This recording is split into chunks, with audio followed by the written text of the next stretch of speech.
So I want to start today by telling you how my Wednesday went. I had our garden hose, we were watering some stuff, and had the hose going for a while. And I thought, hey, I need something in the basement. And I went down to the basement, and you know when you start your washing machine, when you're washing clothes, like you hit the power button, you hit start, and then after a little bit, you start hearing the water going into the drum. I heard that sound, and I was like, oh, that's really strange. It sounds like our washing machine. I wonder what that is. So I go to the other side of our basement, and I see this.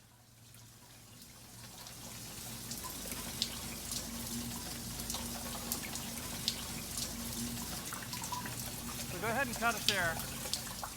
So if that was you, be honest, would you have swore? Raise your hand. Raise your hand. Okay.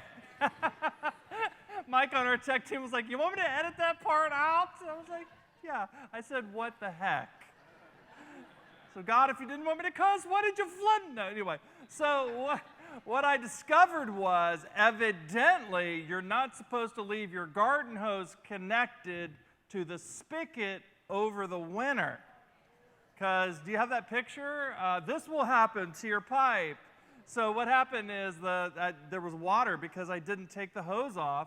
It left water in the supply line, and then it froze. And then the very first time I used it, it blew up and then did that. Anyway, so would you have known what to do in that moment? Like, I called a friend of mine who's a plumber. He's like, dude, I'm coming right over. Just don't touch anything. So anyway, but I turned the water off. The plumber came, fixed everything. We dried it out. Everything's great now. But so many of us at different points in our lives feel like that. Like we're looking at something in our lives and we're like, something's wrong. And oftentimes when something's wrong with our lives, it goes by different names. We will call it unhealthy, like we feel unhealthy. Or something's not right, or something's off, or I don't feel good, or I am sick. We use phrases like that whenever we're doing that. And what we're implying is that there is some healthy point we want to get back to. Like, here's where we are, something is broken, something needs fixed. And then there is this point where there's this healthier version of us that we want to get to. And the problem is, it's kind of like when the light goes off on your dashboard. How many of you're like, the light goes off on your dashboard, you're like, I don't know what that light means. Where's the manual? And that happens to me all the time. I'm like, what does this mean? And what happens is that when we are unhealthy or we don't feel well or something's not right, the light's going off, but we don't need the light. We know that there's something wrong. The problem is we don't know how to fix it. And so I had this insight last year as I was going through the Gospel of Matthew. It occurred to me that Jesus in the Gospels is called the author of life. And it occurred to me that 2,000 years ago, God came to earth and actually lived as a human being to give us and model for us a simple plan for how to live a fully complete, in Hebrew, the Hebrew word shalom, a whole life, a life of wholeness. Now, there is this verse in the New Testament, in 1 John chapter 2, verse 6, that I have read this, I can't tell you, my whole life. It says, whoever claims to live in him must live as Jesus did. And what does that mean? That means that we're to live morally the way Jesus did, right? We're to love the poor and evangelize our friends and stop lying, being mean to people, all stuff like that, right? But what I've come to believe is that what the Bible is teaching is, yes, we're to live morally like Jesus, but we're actually to live like Jesus. Like actually live like Jesus. Like actually live the way he lived. That 2,000 years ago, God had one shot to come to earth and say, I want to model for you the optimal way a human being ought to live as to be fully whole, to experience full wholeness in health and life. Yeah, I've got 3 years to do it, and I'm going to do it through the life of Jesus. And so Jesus came and went from Nazareth where he grew up as a kid at 30 years of age to go to Capernaum. And then what happened was he modeled for us what 1 Timothy calls the life that is truly life. Like there is a way of living that is not actually living, that's not life-giving. And so what Jesus did is he came and he modeled that for us. So what we're doing is we're starting a short series today called Rise Up. For all of us who have different areas of our lives where we are living, but we're not living the life that is truly life, whole life, full life. And the series is about emotional health and resilience, and we're going to talk about how you can't be spiritually healthy if we are emotionally unhealthy. And so what we're going to do is we're going to look at 7 different areas. Real quick, I'm going to fire them at you. 7 areas that Jesus modeled for us wholeness.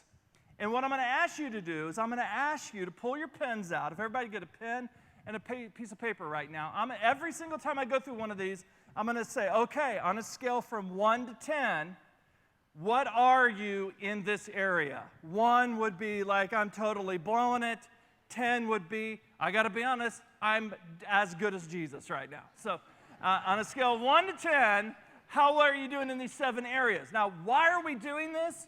Because over the last couple weeks, I've had an opportunity to talk to a number of medical experts who are Christians, but they are the best in the field. And every single time I talk to them that, hey, before someone goes to you for counseling or before someone goes to you for medication to deal with, gosh, a whole host of issues, anxiety, depression, a whole host of emotional issues, what should someone be doing in their life before they come to you? Like, what are the boxes that you checked? And it was staggering that what they listed was exactly what Jesus modeled for us. I'm excited to jump into this. Number 1, this is going to shock you. What's the number 1 thing God modeled for us? When he came to earth, he has one shot to model for us. What does whole living look like? Number 1, Jesus walked.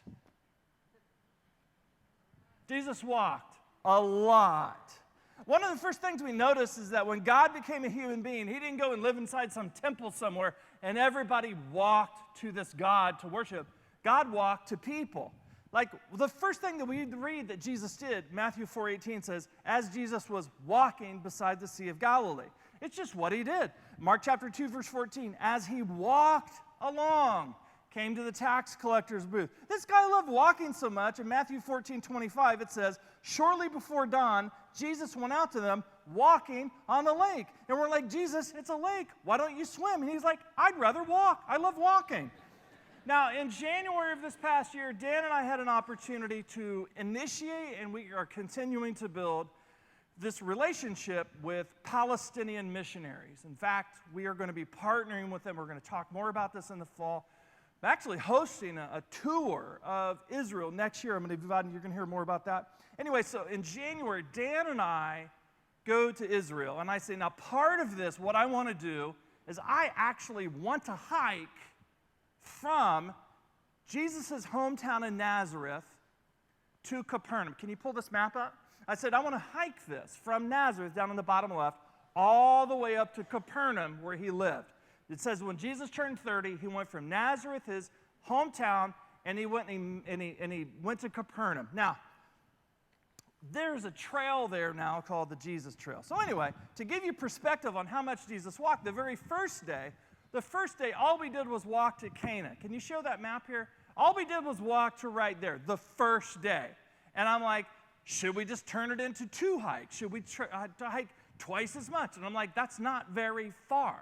We're going to crush this. We're going to crush this. Like, it's not going to be far enough. Like, we had to get a hotel we had to get a room at the Cana guest house. And I'm like, we're going to crush this. What are we doing? So anyway, so the very first thing we have to do is to get up out of Nazareth. There is a famous stairs that go up 400 steps. And this is the beginning of it. And then eventually these steps go like this.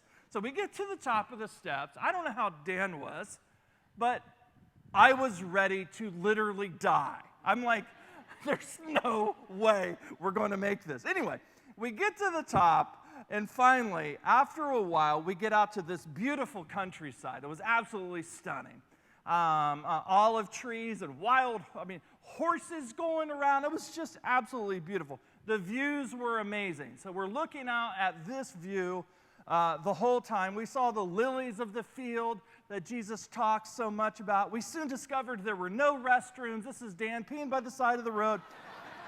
Finally, we reached Cana, the site of Jesus' first miracle, and there's a shepherd actually watching his flock, going and feeding them. And when we get to the Cana guest house, where we had a room to stay, we sat down, and this woman started bringing us stuff to drink. And I think she was like, I think you're going to die.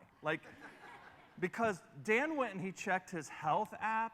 This was just from the top of the stairs in Nazareth all the way over to Cana. Look at this. We went 13.5 miles, 33,000 steps, 93 flights, and I was ready to die. I'm going to tell you, I've hiked all kinds of places here in the United States, but here's the thing.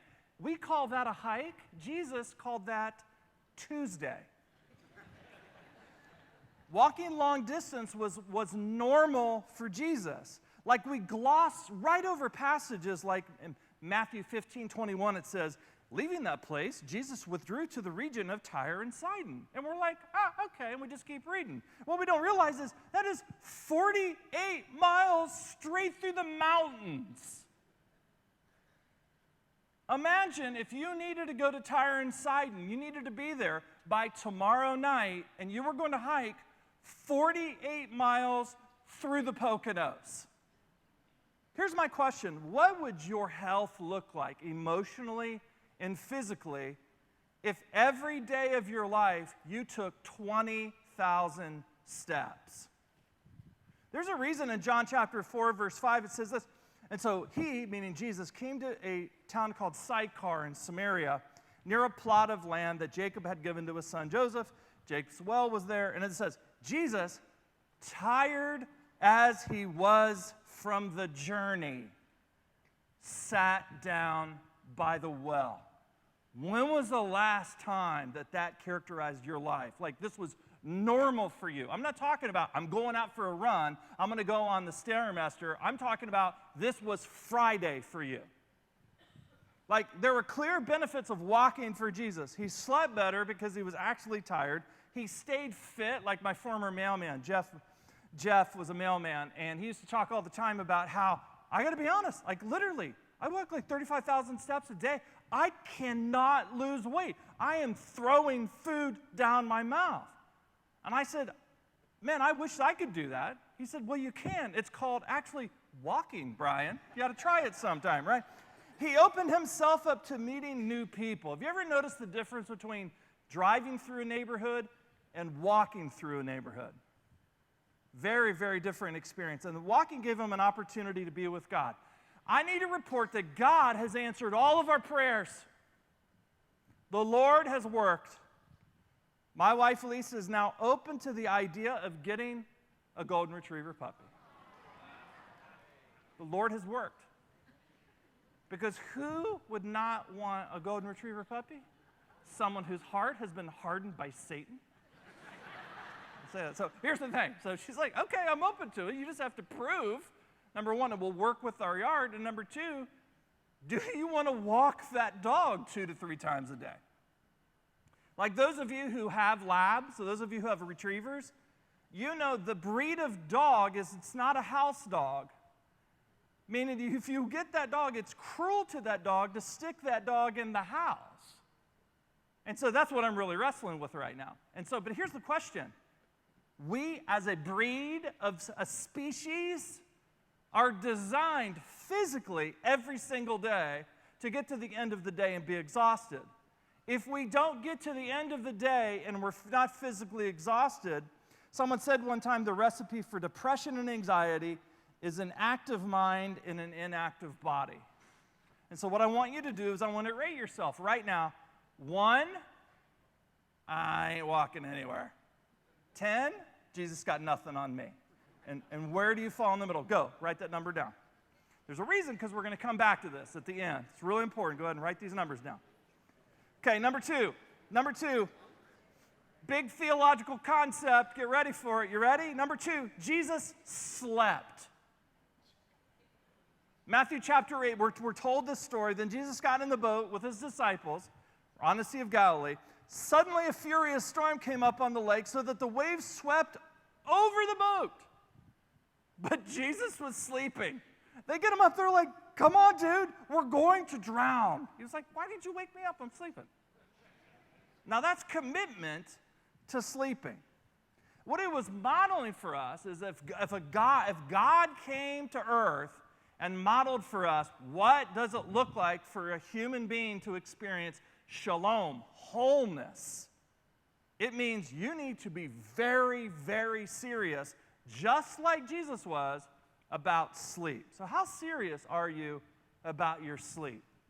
Had a conversation a couple weeks ago for our 21st Century Jesus podcast, which launches at the beginning of July. We had a chance to interview Dr. Matthew Stanford, who's a professor of neurology at Baylor University Medical School. We were talking to him about the subject of anxiety. And I said, hey, while I've got you, and I'm going to share some of his stuff next week, but I was like, while I've got you, I have to be honest, one of the top questions people were asking on social media that they wanted me to ask you was about how anxiety affects sleep. Everyone wants to know how can they get a better night's sleep. So I want you to think literally about what he says and measure 1 to 10. Take a look. Sleep disruption, anxiety affecting sleep. Do you have any tricks up your sleeve to help people get a better night's sleep when they're struggling with anxiety? Yeah, sleep problems are probably the number one complaint of all the clients that come here to the center. Almost all mental health clients complain of sleep. Either it's from their illness, or it's from their medication, or it's a combination of both. Well, everything we do usually in the evening is anti-sleep. That's just kind of how it is for us. You should not eat within 2 hours of going to bed. You should cut down your consumption of caffeine. You need to use what's called proper sleep hygiene. We do sleep better in a cold environment, so turn your temperature down when you go to bed. You should only sleep in your bed. You should not read in your bed. You should not watch TV in your bed. You should only sleep there. You have to train your body that this is a place that you sleep so that it kind of kicks in when you get in there. You should stay away from video screens for at least an hour prior to going to bed, because the blue wavelength of a video screen actually stimulates your brain, makes it less likely that you'll be able to fall asleep. And what do? We sit in bed, watch TV, read a book. We do the exact opposite. You need to have a sleep routine. Every night, you need to do exactly the same thing before you go to bed. So if you're the kind of person that, you wash your face, you brush your teeth, you let the dog out, that's what you do every night, and you should do it exactly the same every night. Again, this is part of training your body that it's time to go to sleep. You also should have a set bedtime and a set wake time. Whether you're sleepy or not, you go to bed at 11 every night. You get in the bed, you turn out the lights, you close your eyes, and you get up at the same time every day. And what you will find if you'll do these things, so you do your pre-sleep routine for the 20 minutes before you go to bed. So you started at 10:40, you're in bed at 11 o'clock, lights out, eyes closed, and you lay there, whether you go to sleep or not, you will go to sleep. And you get up every day at 6 o'clock or whatever. What you will find over time, if you'll do those things, is that you will train your body to be sleepy at 10:40 every night. Your body will tell you need to go to sleep. Again, it's just this chaotic environment that we live in, constant entertainment, on the phone, texting, this and that. It's everything we do is just, you're stimulating your cortex, and you're making it less likely that you're actually going to be able to go to It's sleep. like we were never, meant to be stimulated 24 hours a day, 7 days a week, but that's exactly the way we've conditioned ourselves to be. Lean over to the person next to you and tell them your number right now. And that if you know this person, I want you to tell them what their number actually is. Go.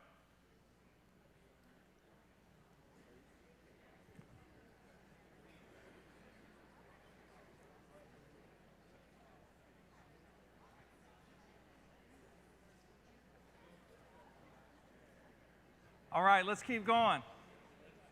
Number 3. When God became a human being, Jesus was committed to calling a place home.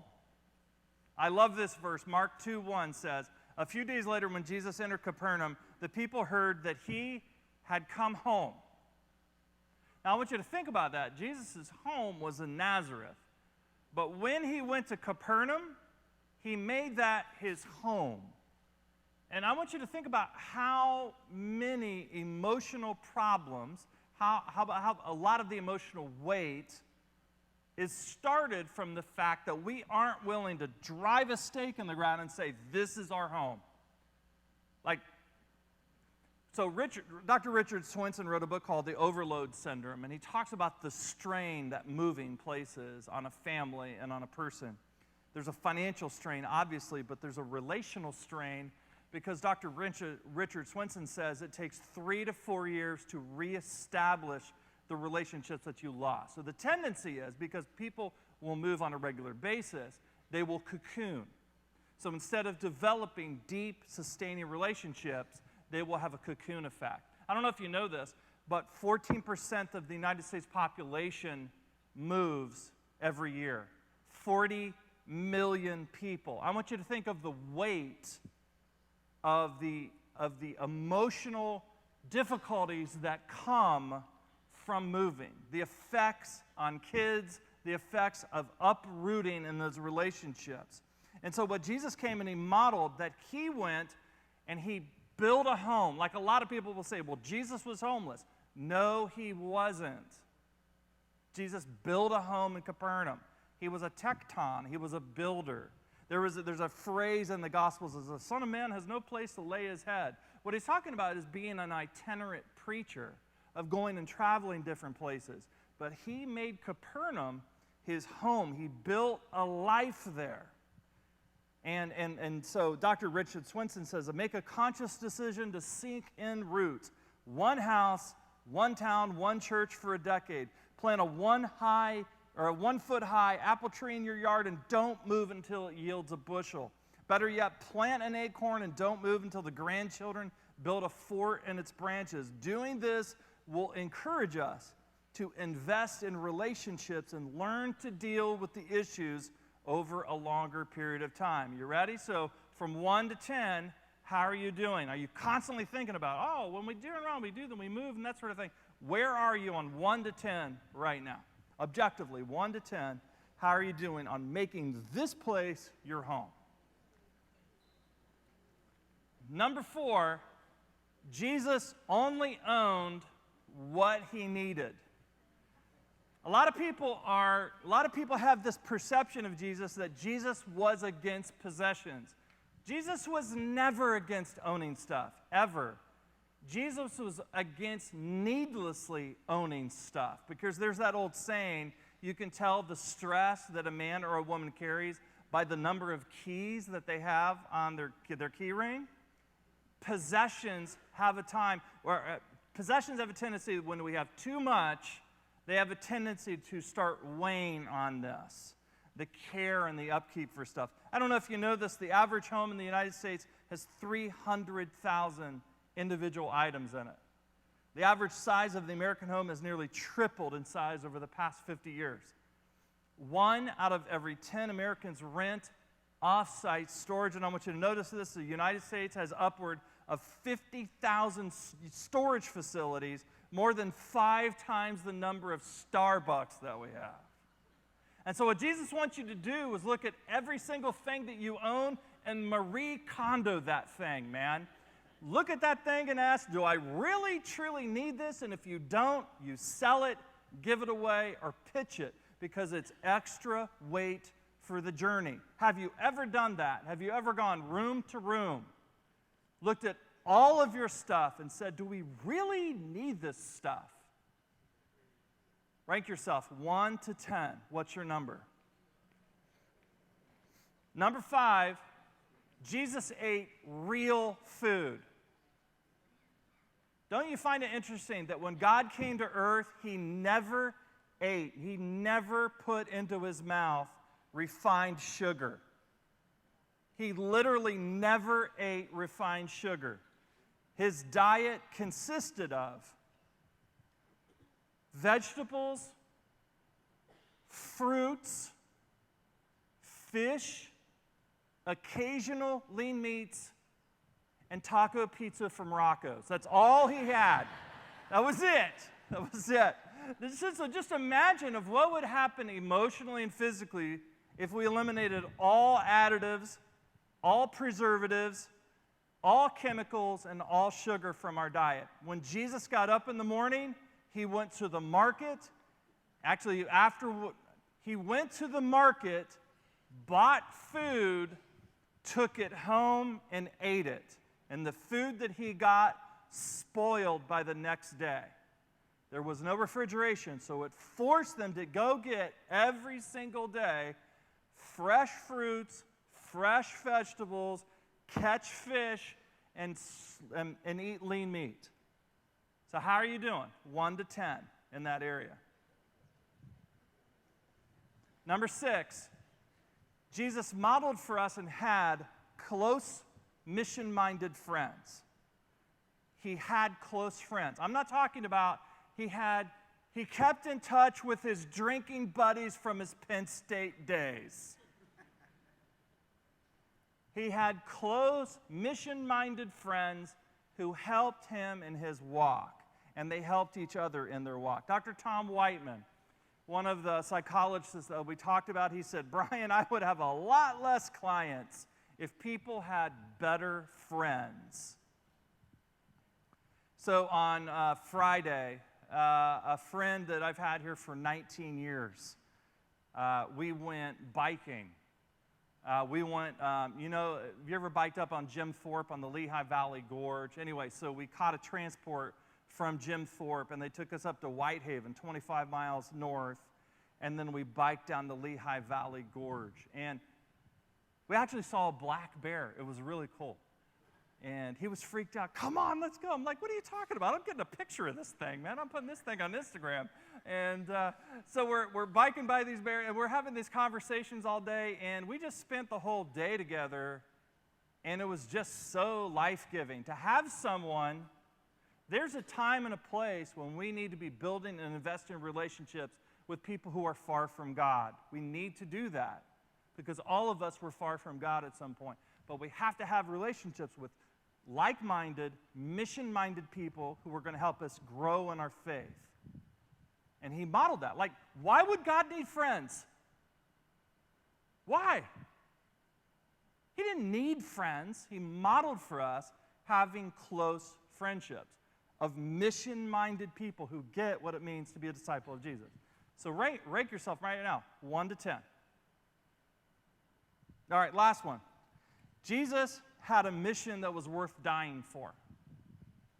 He got up every day thinking about how he can make more and better disciples, which is the mission of our church. Every day he got up and asked the question, how can I help more people get to heaven? And every day he got up and he asked, how can I bring heaven to earth and impact people's lives, people in need, the poor, that sort of thing. So are you a disciple of Jesus, and are you passionate about his mission? And are you waking up every day in alignment with that mission? Because having a reason to live, 2 greatest days in a person's life, 2 greatest days, when a person is born and when a person figures out why they were born. One of our great American writers said this. Are you a disciple of Jesus and passionate about his mission? So rank yourself from 1 to 10 in that. Okay. Now, what I want you to do is I want you to look at, these are the 7 categories that are there right now. And if you were listening and you were actually writing down numbers, that's awesome. If you didn't, go into hell. But I want you to go ahead. And what I want you to do is I want you to add up those numbers now.